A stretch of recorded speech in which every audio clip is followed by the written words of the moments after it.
या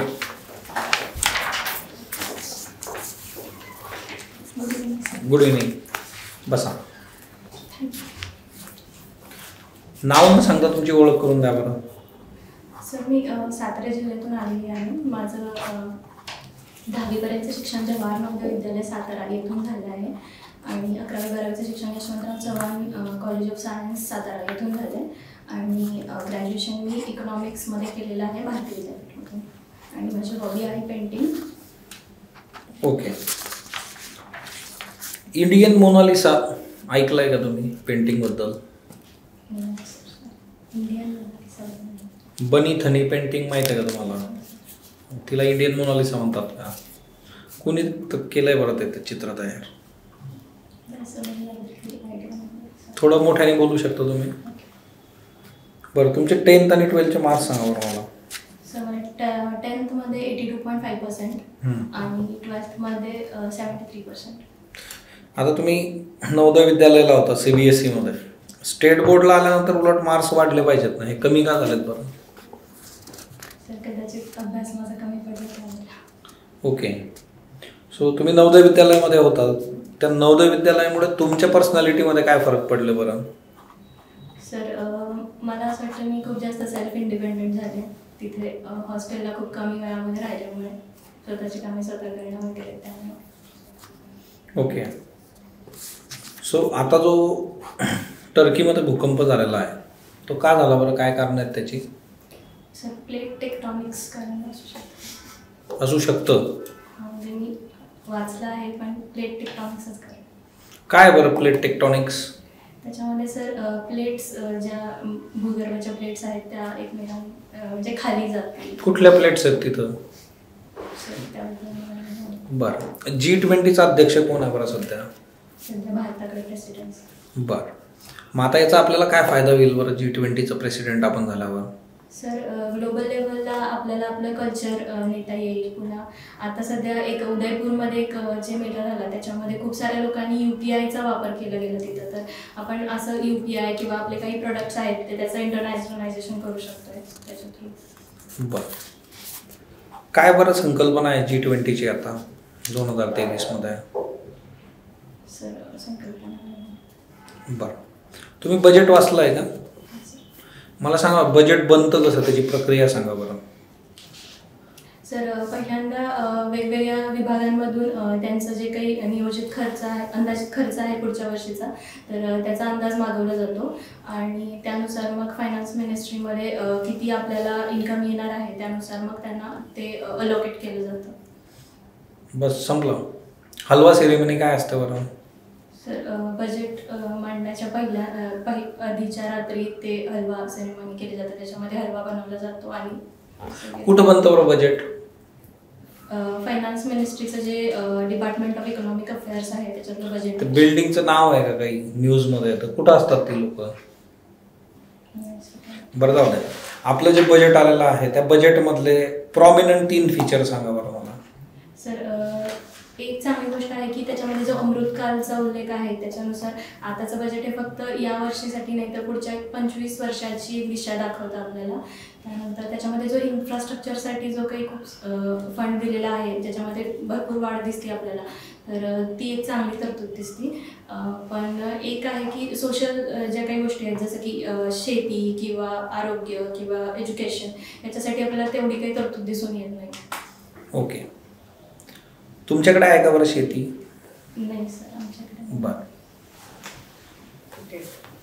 तुम्ही सांगितलं मगाशी की तुमच्या 12वीला 73% होते, मग इथे तर 72% मेन्शन. नक्की किती होते? आठवत नाही येत. सॉरी, थोडंसं कन्फ्युजन.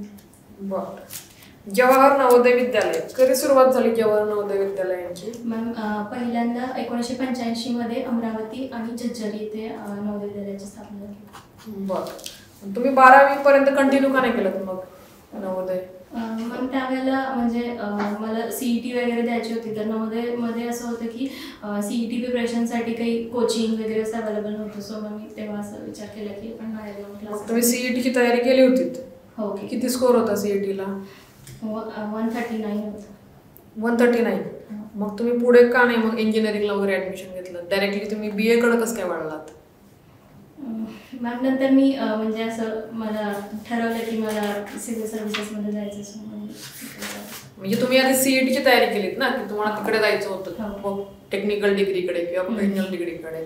तुम्ही अचानक कसं काय मग तसा निर्णय घेतला? कारण की मला म्हणजे त्यावेळेला जे एक्सपेक्टेड स्कोअर होता तो आला नाही. मग मला तेवढं चांगलं काही कॉलेज मिळत नव्हतं. सो मग मी विचार केला की मग जनरली बरेचसे विद्यार्थी जे असतात ते रिपीट करायचा ऑप्शन चूज करतात, तसं तुम्ही केला होता का विचार? नाही, मी विचार केला की म्हणजे 1 वर्ष वाया घालवण्यापेक्षा बेटर आहे की आपण म्हणजे हा पाथ घेऊन सिव्हिल सर्व्हिसेस. बरं, आता जेव्हा तुम्ही मागे वळून पाहता त्या निर्णयाकडे काय वाटतं त्याच्याबद्दल? योग्य होता, चुकीचा होता? आत्ता जर या मोमेंटला विचार केला तर हो, मला असं वाटतं की तो योग्यच होता. पण ह्या 2 वर्षापूर्वी जर बघितलं कोविड टाइम्समध्ये तर मला असं वाटलं असेल थोडंफार की नाही म्हणजे आपण चुकलो किंवा काय. पण आता मला तो ठीकच वाटतं. बरं, चीफ इकॉनॉमिक ॲडवायझर कोण आहेत सध्या आपले? अनंत नागेश्वरी. बरं, RBI तुम्हाला माहीत असेलच, रिझर्व्ह बँक ऑफ इंडिया. काय कार्य करते RBI? RBI सगळ्या बँकांवर नियंत्रण, सरकारची बँक म्हणून पण काम करते आणि चलनछपाई वगैरे हे काम करते. देशामध्ये जे काही महागाई वगैरे वाढू नये यासाठी पण काम करते. कधी स्थापना झाली होती RBI ची? 1935च्या कायद्यानुसार. कोणत्या वर्षी झाली? 1935 मध्येच. हे तुम्ही सांगताय की विचारताय? नाही, 1935च्या कायद्यानुसार तेव्हाच झाली. RBI चे कोण गव्हर्नर आहेत सध्या? शक्तिकांत दास. बरं, साताऱ्यातून तुम्ही आलेले आहात. Yes. सातारा शहर, हां. किती लोकसंख्या आहे सातारा शहराची? 1,20,000. बरं, साताऱ्यातली प्रमुख पर्यटन स्थळं सांगा बरं. महाबळेश्वर, पाचगणी, ठोसेघर, सज्जनगड. सज्जनगडचं काय महत्व आहे? सज्जनगड येथे समर्थ रामदास स्वामींची समाधी आहे. त्यांचा कार्यकाळ सांगता येईल का? कधी येऊन गेले ते? असं एक्झॅक्ट कार्यक्रम सांगता येईल नाही, पण 17व्या शतकामध्ये 1600च्या. एक्झॅक्टली नाही सांगता येणार. तुम्ही कधी भेट दिली का सज्जनगडाला? हो. बरं, तुमचे पोस्ट प्रेफरन्सेस काय आहेत? पहिला आहे उपजिल्हाधिकारी, त्यानंतर मुख्याधिकारी गट अ, त्यानंतर सहाय्यक राज्यकर आयुक्त. बरं, मुख्याधिकाऱ्यांचं काय कार्य असतं प्रामुख्याने? मुख्याधिकारी हे नगरपालिकेचे जे काही ठराव असतात तर त्याचं एक्झिक्युशनचं काम करतात. त्यासोबत जे शहरामधले जे काही कामं असतील, प्रशासकीय कामं किंवा मग घनकचरा व्यवस्थापन, गटारी वगैरे, रस्ते बांधणी याबाबत किंवा मग शहराचं सुशोभीकरण या सगळ्या बाबतीत काम करतात. सातारा शहरामध्ये कोणती नगरपालिका आहे सध्या, का महानगरपालिका आहे? नाही, अवर्ग नगरपालिका. अवर्ग. घनकचरा व्यवस्थापन याच्याबद्दल काय सांगाल? मग घनकचरा व्यवस्थापन एक म्हणजे जर का आपण ते प्रॉमिनंटली केलं तर ती एक समस्या न राहता आपण त्याच्यावर चांगल्या पद्धतीने काम करू शकतो. ज्याच्यातून आपण एक केस स्टडी बघितली तर सध्या पिंपरी चिंचवडमध्ये जसं सरांनी इलेक्ट्रिसिटी जनरेशन केली आहे PPP मॉडेलमधून, तर तसं आपण कोणते सर बघा? सर त्यांचं नाव एक्झॅक्टली आठवत नाही. बरं, तुमच्या घरामधून जो कचरा बाहेर जातो त्याचं तुम्ही वर्गीकरण करता का? हो. कसं करता वर्गीकरण? सुका कचरा आणि ओला कचरा. एवढे दोनच? हां. मग त्याच्यामध्ये ते काचेचे जे काही वस्तू असतील तो कचरा वेगळा, सॅनिटरी वेगळा, असं वेगळं नाही करत का अजून? इतका जास्त नाही, पण किचनमधला वगैरे जो ओला कचरा असतो तो आणि नॉर्मल आपला सुका कचरा एवढा करतो. बरं, ठीक आहे.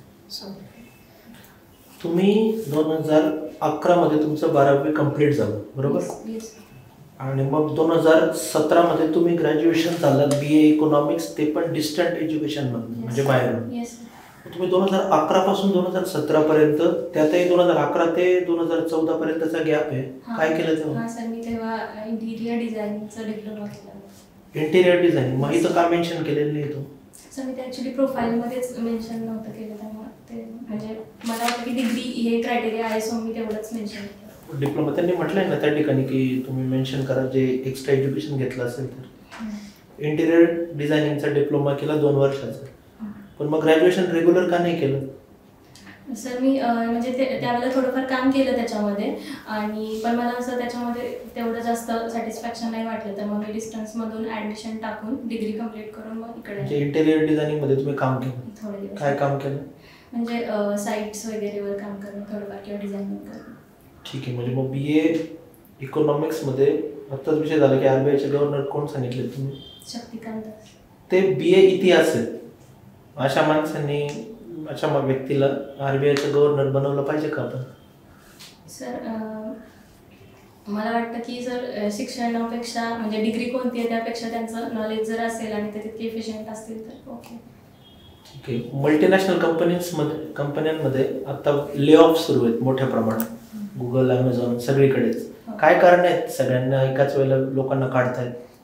सर सध्या असं म्हटलं जाते की ग्लोबल लेवलला एक जे काही रशिया युक्रेन वॉर असू दे किंवा जे काही ग्लोबल लेवलला घटना घडत आहेत त्याच्यामुळे एक रिसेशनचं वातावरण दिसून येते. त्यामुळं कंपन्या खूप साऱ्या त्यांना एम्प्लॉईजला काढत आहेत. 2023 मध्ये जगभरात रिसेशनचं इयर असणार आहे असं भविष्यवाणी समजा होते. मग या रिसेशनचा भारताच्या इकॉनॉमीवरती काय परिणाम होईल असं तुम्हाला वाटतं?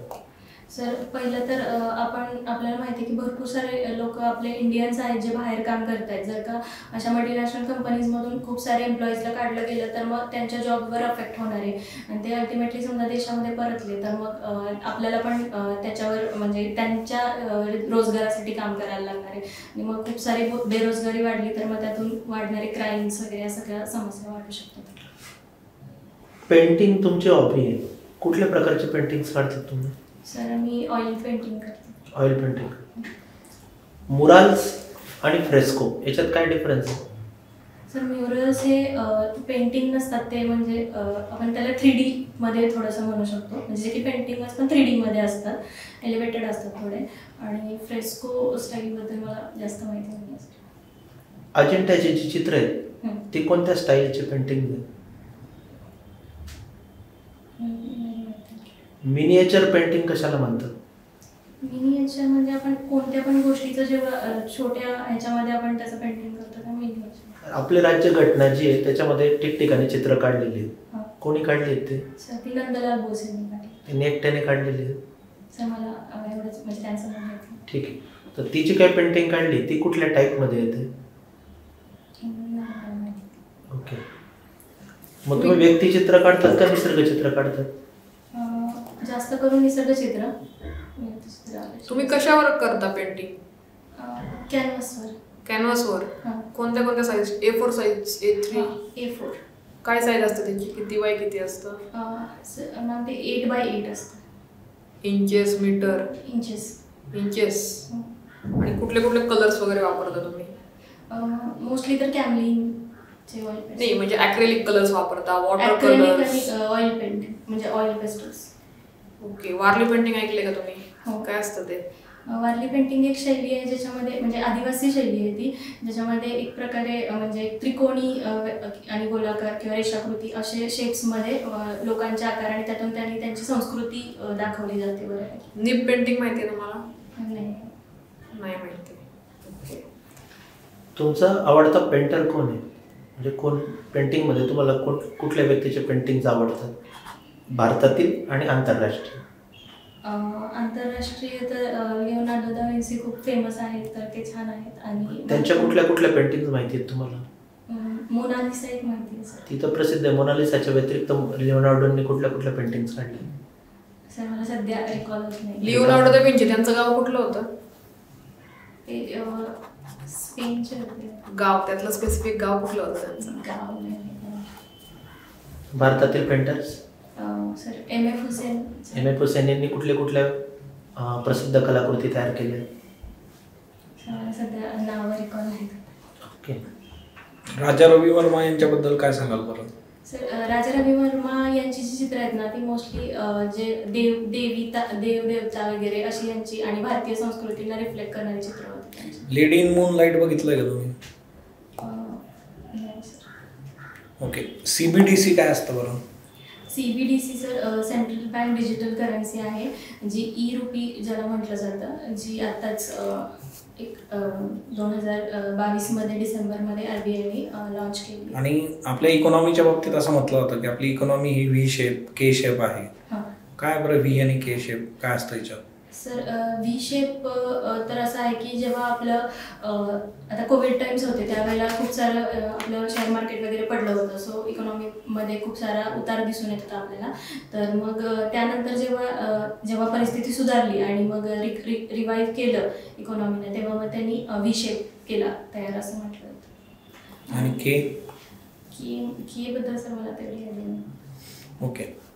सो तुमच्याबद्दल 2 सकारात्मक आणि 2 नकारात्मक बाबी सांगा बरं.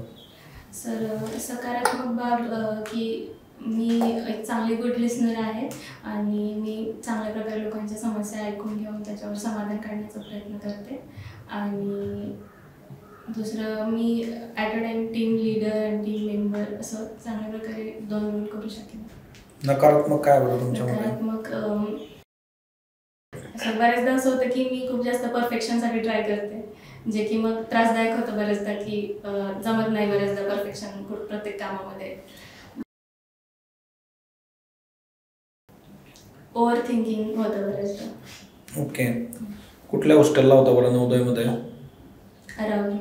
ओके, चालेल, येऊ शकता तुम्ही. Thank you sir. थँक्यू.